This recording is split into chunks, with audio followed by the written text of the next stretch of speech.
Good morning. Welcome back to another episode of Green Squad Chats. Always one of the best ways to start my week off. The best way to start my Saturday morning off is jumping on a chat with these guys. And today we're going to talk about something that is, near and dear to us because we're all either active duty or we are veterans, and we're also business owners, investors.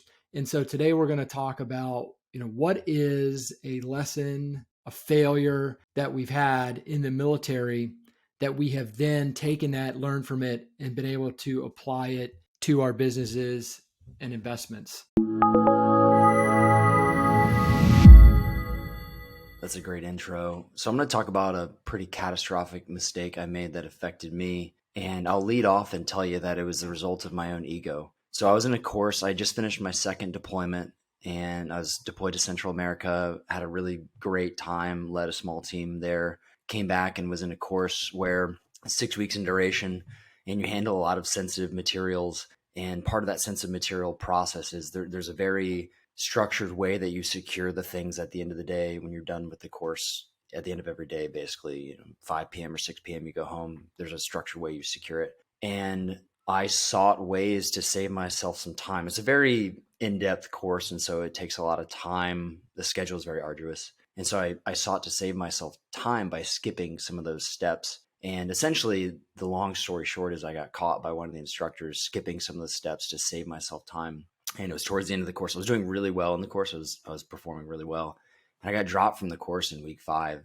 And I was one of the senior guys in terms of rank. I was a lieutenant at the time. And that was a big wake-up call for me because I realized that I thought my performance as an individual and doing really well in the course in a way exempted me from the rules. And I got caught pretty bad. It was really embarrassing. It was definitely a blow to my ego and very humbling experience.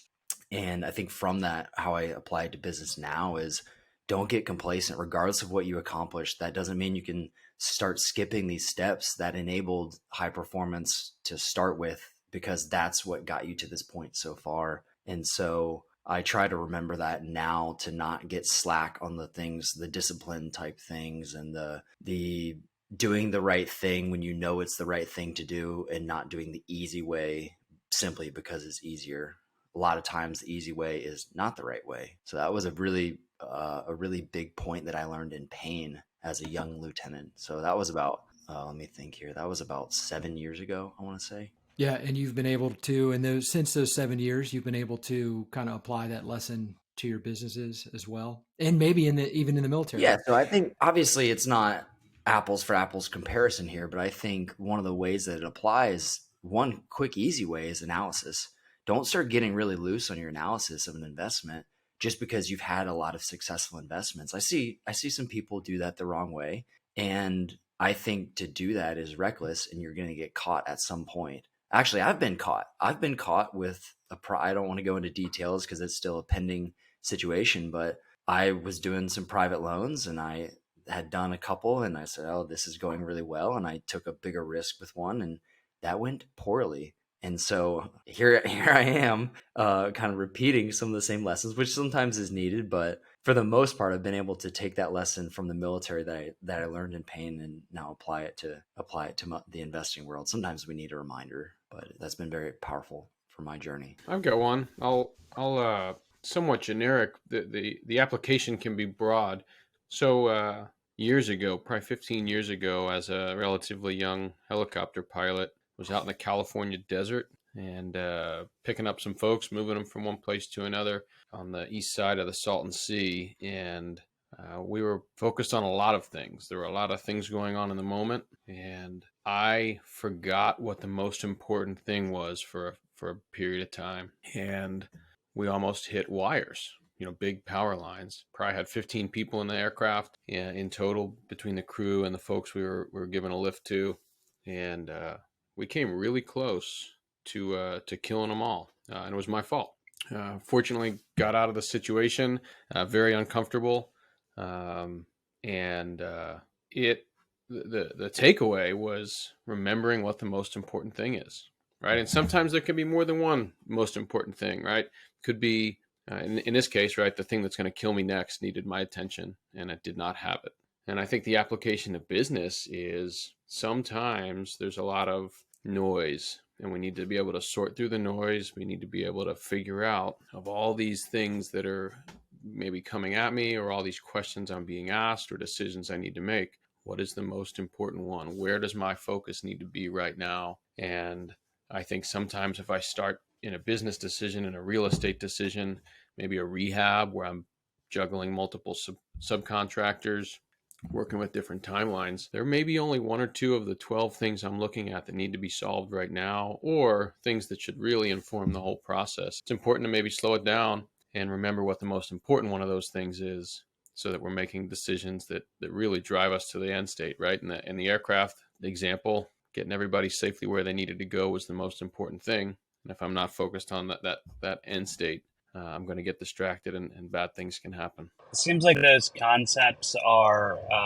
they're tried and true and forged over hundreds of years of practice for basic leadership stuff, things we consider basic leadership stuff. Complacency, James brings up a great point of those practices of securing that sensitive information are developed over time, trial and error, perfected as a procedure that is effective. And we oftentimes, and I've been guilty of this as well, James, where I think I have a better way, a faster, more efficient way.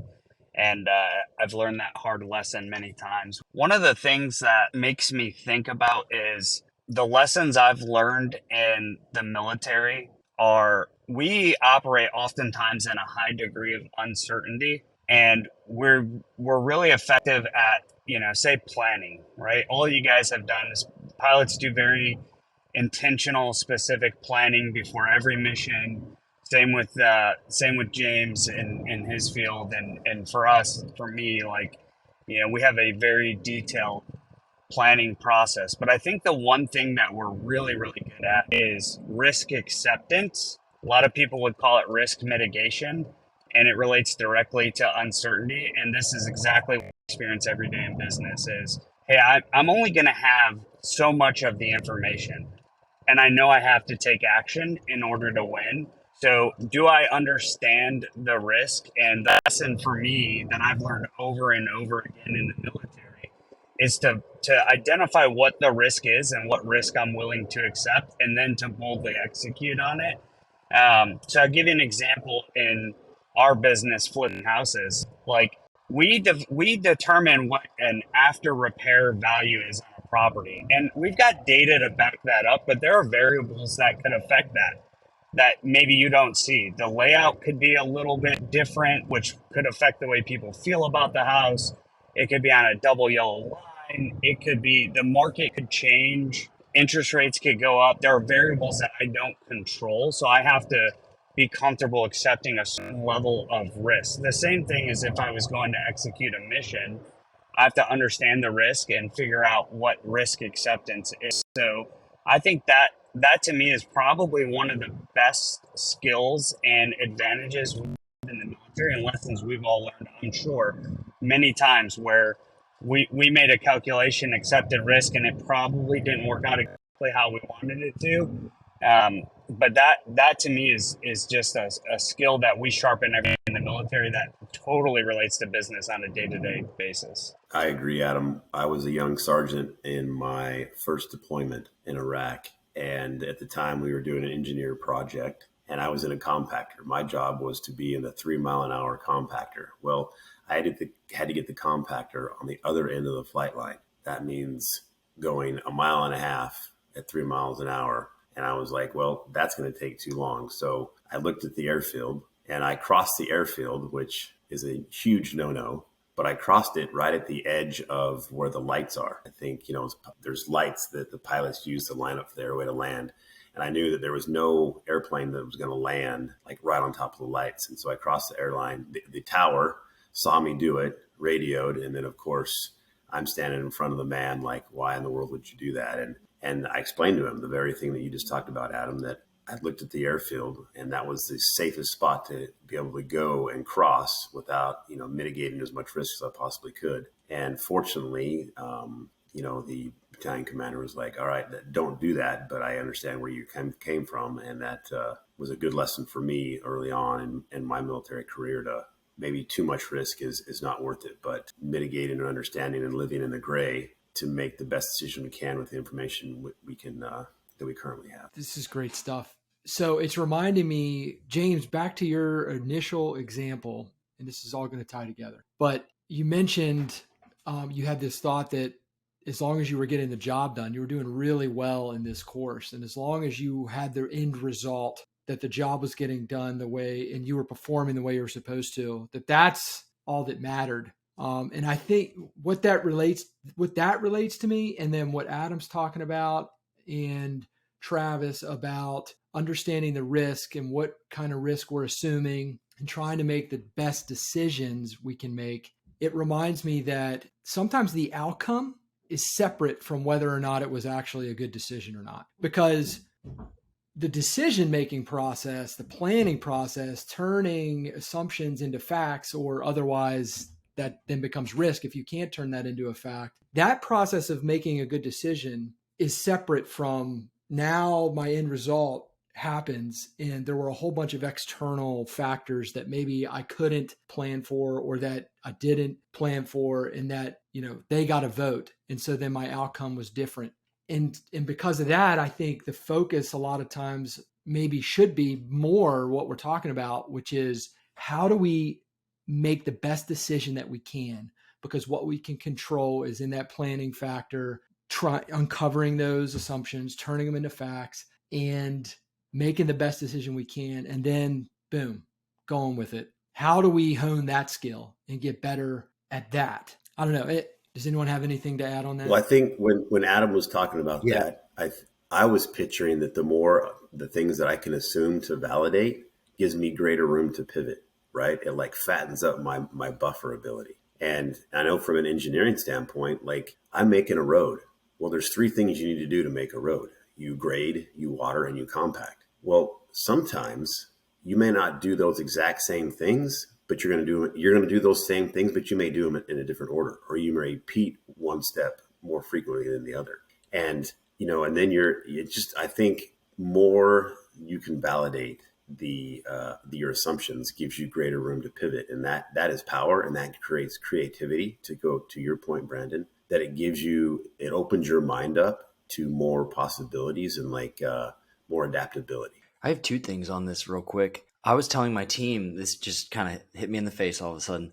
I was telling my team this last week, because I'm still onboarding them. They're fresh to, being hired, and I'm big on establishing the right culture and making sure they understand the philosophy for the future.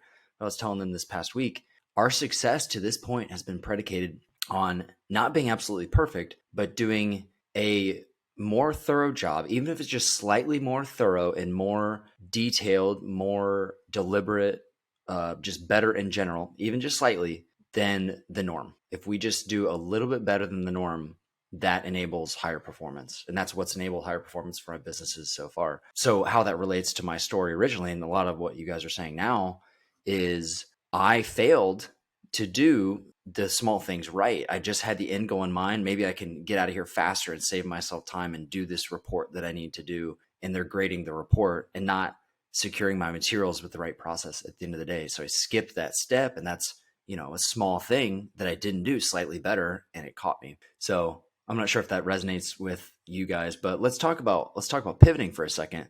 Another time, this was not a failure on my part. This was actually a time I did really well with my military work. We were deliberately planning for something for 6 months. It was a very important event that we were going to do, and I was going to be in charge of it. I was in command of the event, and I won't go into too much detail, but my success in that, when we eventually went to execute, lied in the fact that I empowered my team to do really the main baseline planning, all the things we could expect. They did all the planning, and I focused exclusively on contingencies. They gave me the nickname Contingency Jimmy because I had a backup plan on backup plan on backup plan for absolutely everything. And I use that a lot in business now, where I like multiple exit strategies. If this contractor doesn't do well, I have a backup, and here's the timeline for it. So I think having backup plans and planning out your contingencies before you start getting involved in something is important. I'll give you an easy example. If you're a new investor, before you invest in a rental property, you should have a painter, a plumber, electrician, a handyman, a fence guy or fence vendor, all these things lined up before you even have that problem. So then you can just execute when there is an issue, because you know there's going to be an issue at some point. I love that, man. Something that's popping into my mind, this principle is resilience. I think that contingency planning is another way to say, hey, I'm imagining the end. I'm imagining these other possibilities different than what my ideal vision is. And I'm starting to think of what I would do in those circumstances. And what you're doing is you're building resilience into the plan, because things are going to change. Even if you end up with your ideal vision, something probably changed from start to finish.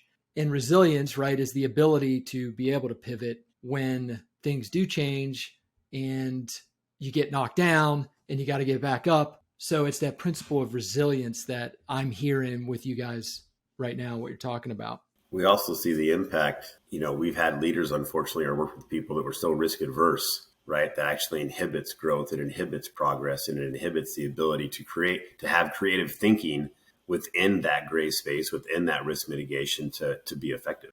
I have one thing to add to that, and I think it's really important. Not making a decision is also being risk averse. And sometimes that can be the worst risk aversion. I will openly admit I still struggle with that in business sometimes, and I got to take some extra time. I'm like, why am I having trouble making this decision? Once I identify what the cause is, I can usually think through what the right decision is.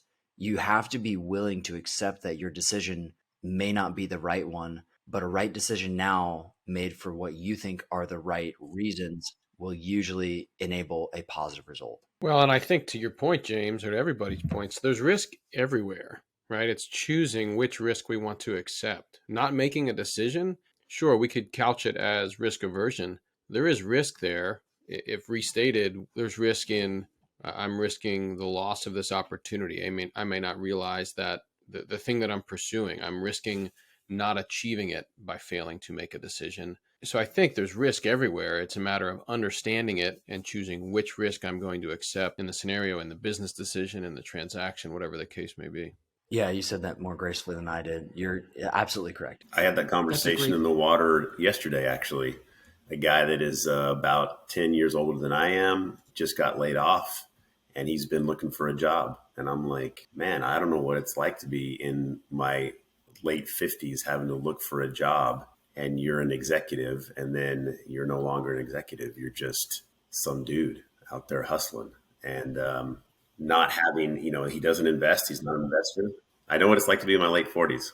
It's not fun, very much fun, but it's yeah. And that just made me so grateful, one, to be a part of the Green Squad, and two, to be a part of For Military Millionaire, and then three, to be able to have a little bit of forward thinking, hey, how can I make my future better? I can do it through real estate investing. And that, it gave me a lot of, not pride, but it gave me like confidence, and it gave me, that security that it's possible and that I can do it. And it's not going to be easy, but it can definitely be worth it. I love it. The idea that having options, controlling some of the variables, like Adam mentioned, it goes back to something we talked about a little bit earlier, and that's resilient. You could have a W-2, you can enjoy it. You are working for somebody else, and that's fine as long as it aligns with your deeper kind of blueprint. But you have less control over the variables. And so even if you are loving working your full-time job, your W-2 job, it still benefits you to have some other things on the side, some other income streams, whether that's passive or whether that's, a side hustle, if you want to call it that, or a side business, which I like the term better. It's about having some options. It's about controlling some of those variables where you can, because you can't control everything, so that you're more resilient. And, kind of with that, I think that that's a good way to sum it up and kind of end it for this week's episode. We started with that failure in one aspect of your life that you could learn from and apply to another aspect, which kind of led into principles-based decision-making, factoring in the variables and contingencies to make sound decisions and coming from a place of more resilience, that's about the best you can do before those external factors come in and get a vote. So with that, I will sign off. Another awesome episode of Green Squad Chats. Thank you for joining us. Please leave a review. If there's anything we can do to make it better for you, please let us know that. And if you're watching on YouTube, hit the subscribe button, and we'll see you next time.